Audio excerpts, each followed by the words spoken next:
arsiilee naquu qaba akka humaanitii namaa tokkotti uummanni sunis humaanitii namaa qaba waan ta'eef akkuma naaf si'ii agartee bakka gaarii ga'uu dhabe malee akkuma naaf si'ii hin dalagadhee bakka gaarii dhaqa jedhee as dhufe ka inni gaara san dhiitee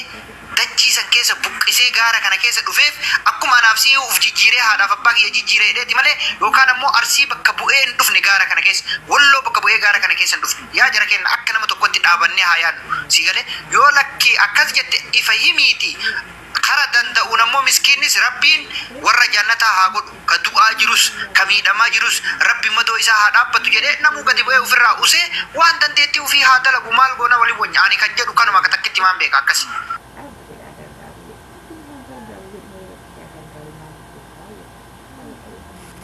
Abdi amma carraan keeti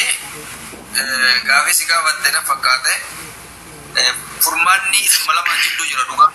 yoo ta'e maaliif jennaan akka ijootitti isin lamaantu maqaa kaafamaa jira balaa kun isin irraa ka'ee jedhamee dubbatama isin masuuliyaa jiru ofirraa buusatti sana booda masuuliyaa warra hafee eenyu akka faayidaaf nama qabaa jiru eenyu akka foolooriif nama qabaa jiru eenyummoo jibbaa dhuunfatiif nama qabaa jiru ka jedhu akkasitti laallanna jedhee ati yaada kana akkamitti fudhattaa nurraa fudhattaa ka jedhullee yaada sii qabnaa dubbadhu.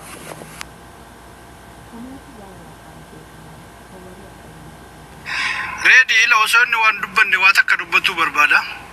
Dhagayaa jiran uummata kana uummanni Oromoo tokkoyyuu hin erganne harka arsiillee arsiin hin beeku.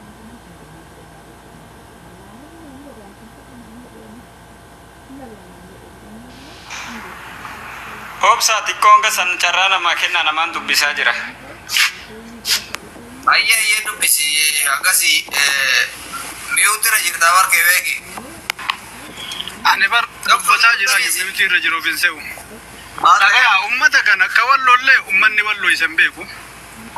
Ka arsiillee uummanni walloo arsiillee uummanni arsii isan beeku namni asirraa bakka isa buufate tokkoyyuu hin jiru. Hundumtuu yaaduma mataa ofiitiin waan lubbuun isaa dalagiisa jedhe jechisiise. Ammaaf dhugaa rabbii yoo dubbatuu taate yoo Oromummaatti ka'amananii Oromummaadhaaf xiqqoo dhiini Oromummaa keessa jiraate warroota asirraa akkana waan kana qaarsii keessa akkana gossaa jirus maqaa arsii laatee ka wallollaa maqaa walloo laatee akkana gossaa jirus yoo namummaa xiqqoof keessaa qabaatan waan kana haa hiikanii kanaan ala ammoo wanni badii buusaa jiru ummata koomentii warra namoota bakka akkanaatitti argame jala deemee ho'isu kana waan tokko muradhaati inni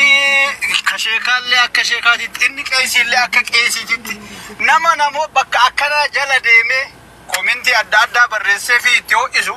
ka koomentii barreessu rabbi akka harka isaa cabsu ka gurraan dhageeffatu rabbi gurra isaa akka dhochu sheekotii kennaafis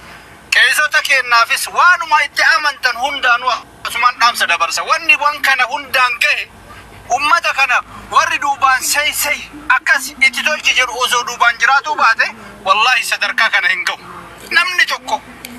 osoo namni duubaan akkas itti jabaas itti cabsi goota kiyya jechuun baate sadarkaa kana hin ga'u anamma ka jedhu sheekonni kennas qeesonni kennas eenyummaanuu paastariinis warroota kanarratti sagantaa qabatanii wallahi akka rabbiin halkanii guyyaa itti kadhatanii ummata kana warra isaan jala deemee viyuu isaanii guddisee onnee isaanii ta'ee karaa kijibaa kana dhugaa itti fakkeessa shayxaana namaatu jira karaa masobaa kana dhugaa fakkeessa ilma namaa irratti badii katalaysiisaa jiru shayxaana lafarra deemu jira ka fakkii namaatiin ummata kana akka du'aayii itti godhanii rabbiin hin dhagaya wallahi tokko jalaa yoo dhaga'u baat tokko jalaa hin dhagaa warroota koomentii fi warroota as jala deemee nama badii irra jiru nama gargaaru yaadni furmaataa dhufaa jira fakkaata waan ta'eef akka tokko akkas beeki galatoon ulfaadha kana ammaa fixa naannee goyaa meeqsaa doktora Faajarraa kennaa maal taatan yaadni dhuunfaa isaanii akka doktora faa waggaa tokko guutuu lallabaara ni namni isa dhagaa hin jiru gama arsiitii fi gama kanallee akka doktorummaa irraa fuudhee fuudhaa deemaa beekta atamma yaa gaafii gaafate sanii Ana sin jedhe dhiiti wayiifin afaanin dhorgaa jira dhiiti mee anatti hin jedhe inni tokkoffaa ammoo dabalataan abdiidhaaf qabu yoo jiraate dubbattanii homaa rakkoon qabu dhiisa wanni anammootu abdiidhaaf dabalu yoo jiraate akka nama tokkootti inni bilbila haasaa jireen eegiseen isi dhaga'e dubbatta hin dhageeffata tajaajila wanni an abdii dabalu yoo jiraate lakki ani Kingi Ahmadiin hooggana Kingi Ahmadiin ala waan takka dubbachuu hin danda'u yoo jettes Kingi Ahmad tuna hooggana waan inni jedheen deema yoo jettes amma Kingi Ahmad akka isiin jedhee gabbu Kingi Ahmadi dhugaa dubbachuuf yoo Kingi Ahmad sin hoogganii yoo uf keetii mataa buute yoo agartee sabni Walloo garaasi nyaate yoo sabni Arsii garaasi nyaate yoo miskiinni tumamu nama kaafarsaan laalin donqooroo kana nama akka nama biraan laalin ka'atirraa waa jedhu yoo miskiinni waa takka hin beeyne sun yoo namni Kingi Ahmad hin beeyne yoo namni Abdii hin beeyne yoo namni Hafarsaa hin beeyne namni agartee Arsii ta'uu qofaaf miidhamaa jiraatu sitti dhagahame Walloo ta'uu isaatti miidhamaa jiraatu sitti dhagahame yoo Abdiin sin hoogganii jecha kana jettee ofirraa buustee bira dabu yoo lakkii jara kanaan addatti hin bahu isan na hooggana jaran na hooggana jettee waan durallee homaa wal godhaa jirru miskiinuma miidhamaa jira wanni si godhanis hin jiru wanni Kingi Ahmad si godhanis hin jiru wanni akkasii si godhanis hin jiru Araban na bira jira kan akkasitti dubbata. Araban na bira jira jarraa kennee baafarsu. Ayyee kennee. Hayyeeredi naga namni kamiyyuu namni jaalatu hin jiru miskiina gara Arsii irraa dararamus kan gara Walloo irraa dararamus miskiinuma kamuu Oromoo ta'eeti mee sabuma fedhe irraa miskiinuma dararamu kamuu ittiin gammannu inillee akka miskiinni dararamu hin fe'ennus nuti wal dhaabuu dandeenya wal dhorkuus dandeenya baaligee keenya kamis qabachuu dandeenya jechuudha. Takka akka Wallootti baaligee hanga fedhe baaligee lakkii qabachuu dadhabne kun duruma nama arrabsaa duruma ajandaa uumaa kan jiru hin qabnu jecha abbaa fedheyyuu dhorkuu dandeenya anaas ta'e Kingis ta'e haala wesh saniifuu nuti wal dandeenya yaanni kiyya kanumaa isinummaan ijoollee keessan wal dhorkaa ijoollee keessan dhaabadha gargala nuti gastii bannee ijoollee keenya guututti yoo nama harkaa qabaattes akka gadhiistu ammoo gara fuulduraatis miskiinni sababa kanaatiin akka waliin miine akka wajjin nyaatee dhuguunni wajjin dalagatu akka wajjin dalagatu dandeenya afaan irraan ammoo asumarra taa'e immoo afaaniin isin sobuun زيادة قد ما يبقى إزعاج يتكلم كده مرة kala sana yattiisikin dhiifama dalagaa jira bare kabajuma keessaniif jedhuun isin dubbisaa jira. Oke rakkoo qabu amma tanii furee yaada amma gadan isin baay'ee barbaachisa jechaa jirta. No mariin barbaachisu nuyi akka Wallootti guututti galgala waan kana mana kiyyaas banamee ta'e mana Kingii ta'e manuma nama baname irratti wal geenya akka ijoollee Wallootti dhibbatti hin dhaabna isin amma ergaan dabarsitan ijoollee keessaniin waa'ee lolaa kana waa'ee arrabaa kan uumaa ajandaa kanaa dhibbatti cufaayaa ergaa kana dabarsa. Dhageeffadhu namni 5,600 kun Oromoo kutaa 11 kan dhageeffataaru jaalattee jibbite. Achitti ammoo mana kee bantee namni waan kana dhaabnisifnee jirra dhaabaa jechuus dandeessa. Dhaabaa jechuus dandeessa dhugaa walitti himna jechuudha. Mana kee bantee dhaabaa jechuus dandeessa erga asitti ammoo ofirraa buufte namni kun Oromoo kutaa 11 si dhageeffataa jira ka Walloo ka Arsii hunda si dhageeffatu jira jechuudha. Asittis dirqama sirra jiru kana akkuma jedhe jersee ofirraa buuftee mana keellee bantee gorsaan namoonni waliin haa dalagatu miskiinni waliin haa dalagatu Hafarsaaf ufnee akkuma agartee barbaannee qabuu qabna jettanii yoo mari'attanis waa takka rakkoon qabu suni bareeda suni furmaata jirus dhugaa jirus lakkiitii irra dibnee haasoynaa yoo ta'e maal goonaa waliin wajjin namni kun marti gastii irra taa'ee namuu deemee riskii ofii haa barbaadatu miskiinillee akka hiree isaa haa ta'u jennee yoo dabarre ni tola ammoo lakki gastii banee anillee kanaa mari'achiisaa jechuun kuni lakkiitii waa wayiititu si ergaa jiramo nama duuba si ergu jiramu akka keetiin nama si ajajimu maal kabarso mari'achiifna osoo hin taane ijoollee keenya wal qabnaan dhaabna gorsa asitti ammoo yoo akka Oromootti dubbatu barbaanne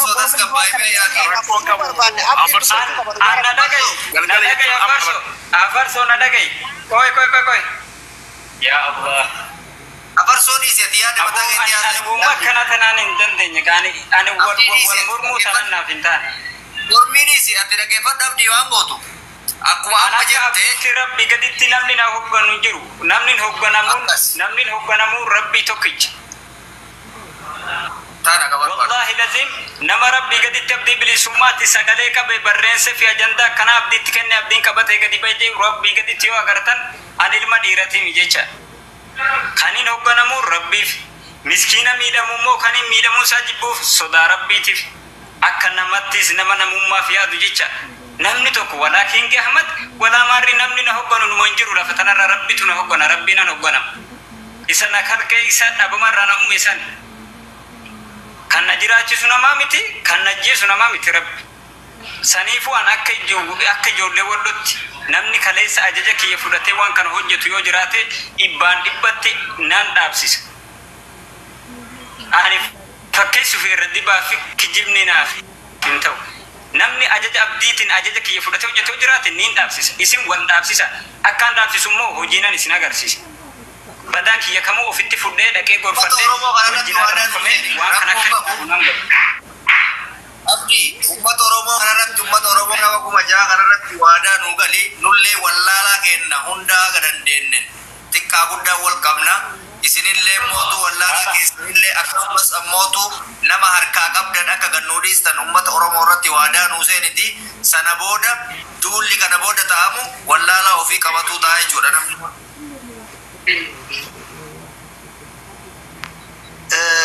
السلام عليكم جركين يا خير عليكم السلام وبركاته وكنا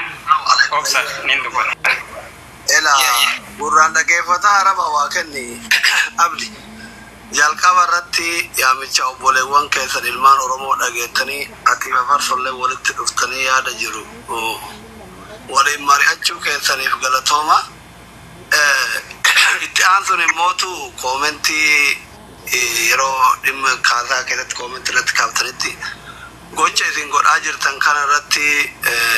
namni hunduu ilmaan oromoo hunduu itti gaddanii koomentiin arrabaa hin jiru wanni isin gootan gaarii ta'ee osoo hin taane lubbuu miskiinaa san miskiina waa takka hin beeyne isin araba keessaniif rabbitu isin beeka majhuulli rabbiif araba isaa qofa beeka bakka inni jiru namni hin beeku miskiinni waan bakka dalagaa hin qabne ka ufee garaa hin qabne ka uffatee dirraa hin qabne ka dhugeetiniin dheebuun baane sun dararamaa jiru sun ummata gaddisiisee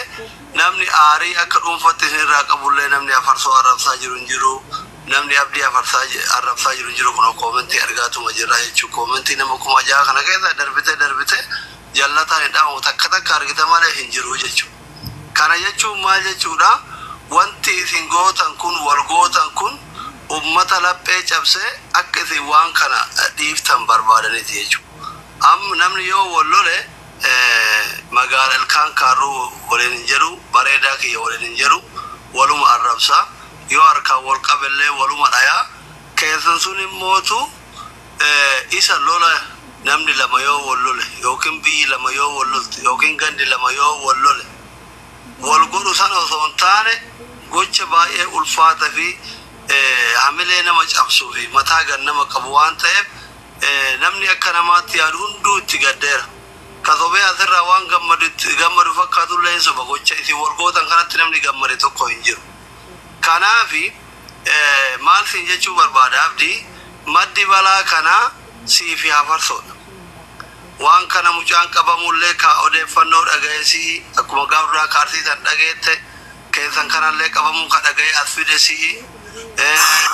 sagalee homaa fideetiniin na ajjeesuu fi jedheetiniin ka fide afarsoodha. Maddi balaa kana isin lamaanii jechuudha. Warri kuuwwan isinirra dhufe deeggaraan qilleensarra dhufe deeggaraan afarsorra dhufe. Kana waan ta'eef abbaan dhaabbate haa dhaabbatu kadide haa deemu homaa rakkoo miti jechuudha. Homa duraan wal godhan malee haarofti wanni muka gogaa walitti dhiibu wal dhufu hin jiru waan ta'eef. Kanaafi gifaabil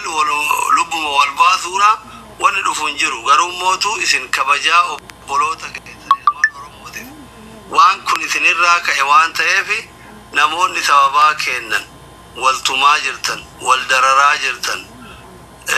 miskiinni dararamuu qabu yoo dandeenye ofii wal barbaadanna yoo dandeenye hin araaramna sababa kennan miskiina ka wallolle ka arsille indararina isa yoo jette ijoolleen deeggartoonni keessanillee asuma jala jirani deeggartoonni koomentillee warri waa qabullee warri waa tumullee asuma jala jira waan ta'eef ergaa akkasii osoo dabarfattanii miskiinni guyyama kana haga galgalli sun ga'u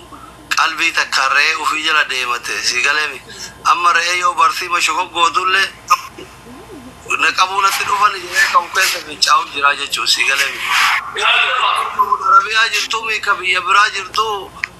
eegen kirkiraa jirti jechuun namni damma qolani duubanitti deeme dhugamu dubbachi yoo ta'e jibbisiisa gochisi walgootan kun wallahi namni ammaa marra gattaa'uu sodaate muka ta'e natti ol taraa jira bulee sodaabatee boolii ba'u malee wanni hafe tokko hin jiru kanaafi wanni isin gootan kun gocha fokkisaa fi nama jibbisiisu waan ta'eef walgootan kun nama jibbisiisu waan ta'eef maaqabii kan osoo uummatarraa kaaftanii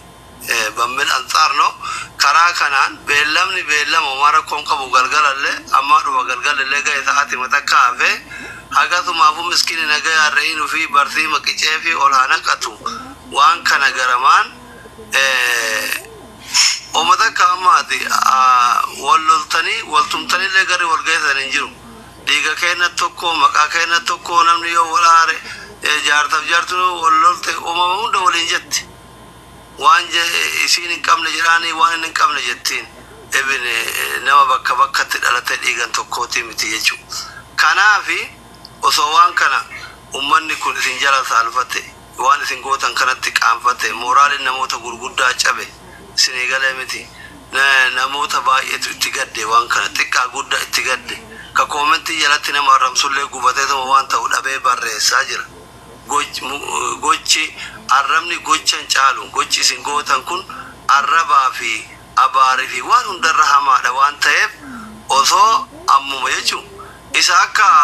booda mariisisuu fi maal jechuu homaa rakkoon qabu akkuma dhuunfaa keetitti murtii mataa keessanii murteessitanii akkuma maafarsoon namni ana sababaa kiyyaan namaa walloltan nama qabda yoo jiraatte itti dhiisaa gadhiisaa ana yoo barbaadan na haa fannisanii jedhe kana atillee waan tokko osoo jetteeni ummata kana qalbii gaddeebiftee baay'ee bareeda jechuudhumaa fi galatoomii abdii galatoomii afarsoo atis galatoomii hundumti keessanuu galatoomii. Salaamu alaikum warahmatullahi wabarakatuh. Waalaikum salaam.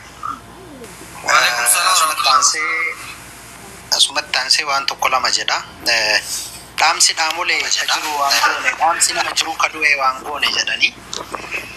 Dhaamsumti jajjaba carraa argachaa hin jiru wallahi dubbachuu Dubbatu.